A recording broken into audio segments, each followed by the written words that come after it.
खूप हिंदी ऐकला तर जरा मराठी ऐकूया. सगळ्यात पहिल्यांदा संत तुकाराम या भारतातल्या अतिशय सर्वश्रेष्ठ अशा संतांवरती तुम्ही भारतातल्या सगळ्यात जास्त समजल्या जाणाऱ्या भाषेमध्ये हा चित्रपट निर्मिती करायचं ठरवलं त्याबद्दल तुमचं मी मनापासून आभार व्यक्त करतो. आदित्य, तुझंही मनापासून आभार व्यक्त करतो की भारतातल्या एका अत्यंत महत्त्वाच्या संतावरती 2 मराठी चित्रपट येऊन गेलेत, तेलुगू येऊन गेला आहे, पण तू हिंदी चित्रपट करायचं ठरवलंस आणि इतका सुंदर चित्रपट तू तयार केलास, इतकी चांगली टीम तू गोळा केलीस, त्याबद्दल तुझेही मनापासून आभार. तू स्वतः एक ॲक्टर आहेस, डिरेक्टर आहेस.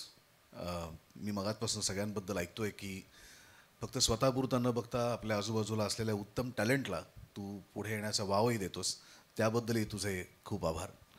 मगाशी शिशिरजींनी सांगितलं की तो खारघरला फिरत होता, ते मुंबईत फिरत होते, लोणावळ्यात फिरत होते आणि मी गोरेगावमध्ये फिरत होतो तेव्हा त्याचा मला फोन आला. तर सगळ्यात पहिल्यांदा मला विश्वास बसला नाही. मला हसायला आलं विनोदाच्या अंगाने नाही, की कधी कधी आपल्याला आपल्या अपेक्षेपेक्षा आपल्या लायकीपेक्षा जास्त मिळालं की आपल्याला हसायला येतं ना, की अरे लॉटरीचं तिकीट लागल्यानंतर जशी माणसाची अवस्था होते तशी माझी अवस्था झाली.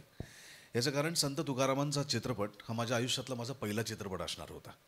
माझ्या करिअरची सुरुवात संत तुकाराम या सिनेमाने होणार होती, जो त्या काळी लिहिला होता विजय तेंडुलकर यांनी, आणि गोगी आनंद नावाचे हिंदीतले खूप मोठे डिरेक्टर तो सिनेमा डिरेक्ट करणार होते. चित्रपट मराठीच होता, पण माझा पहिला चित्रपट असणार होता. माझी लुकटेस झाली. विक्रम गायकवाड आज आपल्या दुर्दैवाने नाही आहेत विक्रमदादा, पण विक्रमदादांनी माझं संत तुकाराम महाराजांच्या लुकमध्ये त्यांनी माझा मेकअप केला, माझं कॉस्ट्यूम ट्रायल झाली, माझी लुक टेस्ट झाली, सगळं ठरलं, पण तो सिनेमा होऊ शकला नाही. त्याच्यानंतर वेगवेगळ्या पद्धतीतनं वेगवेगळ्या माध्यमातून तुकाराम महाराज सातत्याने माझ्याकडे येत गेले. एक तुकाराम मी केला, तो विनय आपटेंनी छत्रपती शिवाजी महाराजांवरती एक हिंदी मालिका केली होती दूरदर्शनवरती. त्याच्यात तुकाराम महाराजांचे 2 सीन होते, ते मी केले कारण माझ्याकडे सतत तुकाराम महाराज येत होते. आणि पुन्हा माझ्या करिअरचं हे 25वं वर्ष चालू आहे. आज 25 वर्ष झाली मला इथे काम करून, आणि परत 25 वर्षानंतर तुकाराम महाराज पुन्हा माझ्या आयुष्यात आले. मला असं वाटतं की माझं माझं काहीतरी देणं आहे, मी काहीतरी देणं लागतो त्यांचं.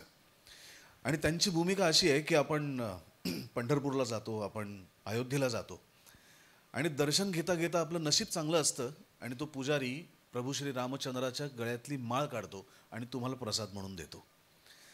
तसं मी समजतो की मी पंढरपूरला गेलो होतो पांडुरंगाच्या दर्शनासाठी, आणि पांडुरंगाने हात ठेवले होते कटेवरती, त्या हातामधनं काही शब्द ओघळले.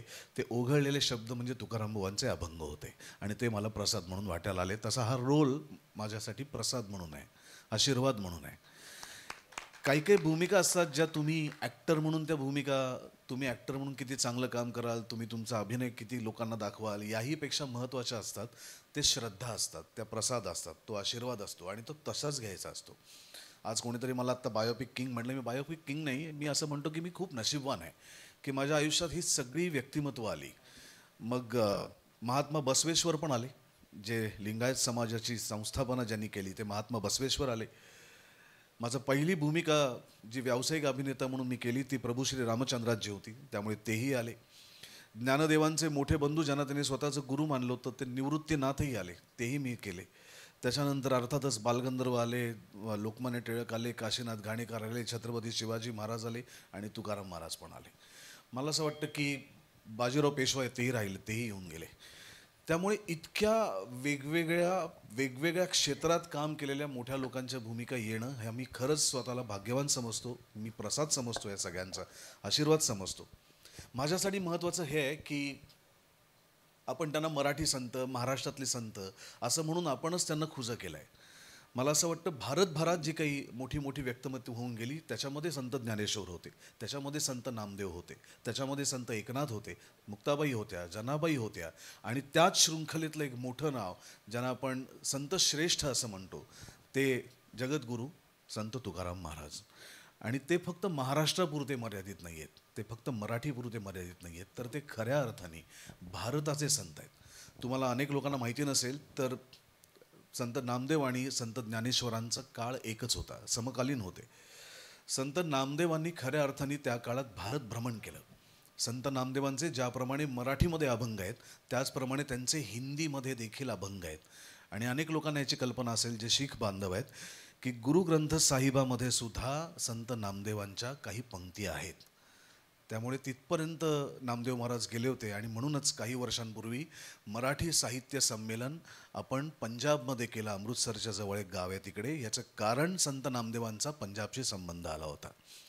त्यामुळे ही सगळी संत मंडळी यांनी केवळ एका प्रांतापुरतं स्वतःला मर्यादित करून ठेवलं नाही, तर त्यांनी या संपूर्ण भारतभरात, या विश्वभरात जिथे जिथे माणूस आहे त्या माणसापर्यंत आपलं प्रेम पोचावं, शांतता पोचावी, समाधान पोचावं यासाठी प्रयत्न केले.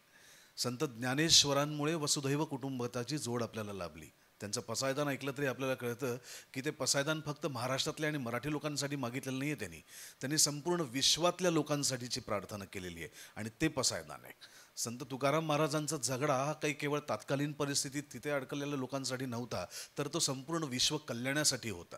त्यांचा झगडा फक्त महाराष्ट्रातल्या जातीपातींमध्ये खितपत पडलेल्या लोकांसाठी नव्हता, अंधश्रद्धेत गाडलेल्या गेलेल्या लोकांसाठी नव्हता, तर त्यांचा लढा हा सगळ्याच लोकांसाठी होता ज्यांच्या ज्यांच्या आयुष्यात हे असं जीणं आलं आहे. त्यामुळे त्यांना आपण महाराष्ट्रातले मराठी संत म्हणून बंदिस्त नको करूया, तर ते आपले भारताचे भूषण होते. आपण त्यांना साजरं करूया. आपण जर त्यांना अडकून ठेवलं ना तर आपण साजरं करणं बंद करतो. आपल्याकडचा एखादा सण जसा आपण साजरा करतो तशी आपल्याकडची भारतातली ही सगळी मोठी माणसं आपण साजरी केली पाहिजेत. आणि संत तुकाराम चित्रपट हा साजरा करण्याचा चित्रपट आहे, हा सेलिब्रेट करण्याचा चित्रपट आहे, हा एक सोहळा आहे, हा चित्रपट नाही आहे. त्यामुळे हा जेव्हा रिलीज होईल तेव्हा माझी अब मैं सबको विनती करता हूँ जो मराठी नहीं समझते, खास करके तो मराठी इतनी मुश्किल भी नहीं है कि उसको ना समझ जाए, लेकिन फिर भी आपके समझ के लिए हिंदी में आपसे बात करता हूँ. विनती करता हूँ कि ये फिल्म 18 जुलाई को रिलीज़ हो रही है, जिसके निर्माता है हमारे बी गौतम जी, जिसके निर्देशक हैं हमारे बी आदित्य ओम जी, और सभी हमारे बहुत सारे एक्टर्स हैं. शिशिर जी है, अरुण गोविल साहब है, संजय मिश्रा है, शिवा है, शीना है, और बहुत सारे एक्टर्स इसमें हैं जो भारत के हर एक प्रांत को रिप्रेजेंट करते हैं. देखिए इस फिल्म की खूबसूरती भी एक है, इसका जो प्रोड्यूसर है वो चेन्नई से है, इसके कैमरामैन जो है वो हैदराबाद से है, इसके डायरेक्टर जो है वो लखनऊ में रहते हैं लेकिन तेलुगु फिल्म में काम करते हैं, इसकी जो हीरोइन है वो पंजाब से है. तो पूरे भारत ने मिलके संत तुकाराम को बनाया है. तो अब पूरे भारत ने मिलके संत तुकाराम को देखना भी चाहिए थिएटर में जाके. बस विनती इतनी है कि 18 जुलाई को सिनेमा रिलीज़ हो रहा है, आप ज़रूर जाइए और मेरा और इन सभी एक्टर्स का काम देखने के लिए, संत तुकाराम जी का चरित्र देखने के लिए सिनेमाघरों में जाइए. धन्यवाद. जय Hind. Thank you so much. And now I will call all the cast from the movie on stage for the picture opportunity. एक Please. मिनट. Okay. आइए यूसुफ, आइए, ये भी कुछ कहना चाहते हैं. आइए.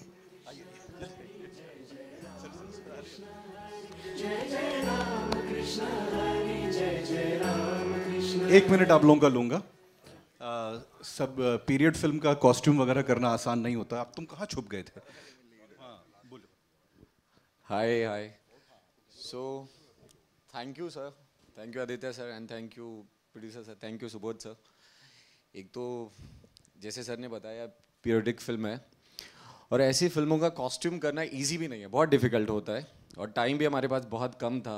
जैसे सर लोनावला घूम रहे थे, कोई सर गोरेगांव घूम रहे थे, मैं भी कहीं घूम रहा था और सर का फ़ोन आया, मुझे प्रोडक्शन का फ़ोन आया कि ऐसे ऐसे फिल्म है. एक शेड्यूल शायद 1-2 दिन का हुआ भी था पहले और सडन सेकंड शेड्यूल लगा था हमारा भोर में और फिर ज़्यादा टाइम भी नहीं था, 5-10 दिनों का टाइम था और ऐसे फिल्म का कॉस्ट्यूम बनाना मतलब ऐसा नहीं कि कहीं भी मार्केट में निकल गए और इजीली मिल गया. आपको सब क्रिएट करना पड़ता है और स्पेशली संत तुकाराम महाराज जी को दिखा रहे हैं और ऐसी कोई गलती नहीं होनी चाहिए कि मतलब कुछ कॉस्ट्यूम ऐसा कुछ गलत दे दें या किसी भी कैरेक्टर को दे दें. आजकल वैसे ही लोग सवाल हर चीज़ पे निकालना शुरू कर देते हैं, तो बहुत डिफ़िकल्ट होता है ऐसी चीज़ों को करना. बट सर ने भी बहुत ट्रस्ट करके ये फिल्म दिया मुझे और मैंने भी कोशिश की, बहुत रिसर्च किया, मतलब मेरे साइड से कोई गलती ना हो, तो किया है मेहनत. आई होप आप लोगों को पसंद आएगा और अच्छा भी लगेगा. Thank you Aditya sir once again and thank you Gautam sir. Shiva भाई थैंक यू.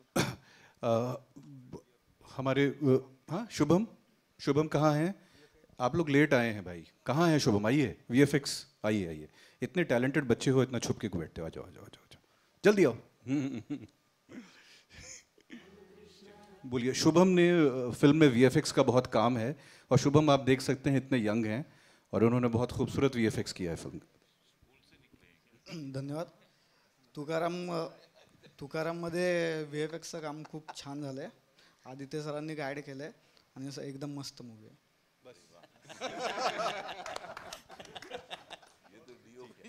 अच्छा, एक रिक्वेस्ट है, ये किसी का फ़ोन गिर गया है और जो मेरे पास है IQ00, ये कोई किसी का फ़ोन गिर। सो सारे मीडिया कर्मियों को और सबको बहुत बहुत धन्यवाद. So we are closing this function, और ग्रुप फोटो के लिए हम लोग सब लोग आ गए हैं. और मैं पूरी कास्ट से अरे आइए सर, गौतम सर से, पूरी त्रिपाठी सर कास्ट आइए. एंड क्रू से, ऑल सब- singers, all singers, music directors की आ जाऊं, lyricist. आ जाएं सब लोग, एक ग्रुप फोटो हो जाए. और है ना.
देश का नया आइडियाबाज बनने के लिए रजिस्टर करें ideabazdangal.com पर या डाउनलोड करें आइडियाबाज दंगल ऐप, या फिर आप 9167777774 पर मिस्ड कॉल दे सकते हैं. अभी रजिस्टर कीजिए.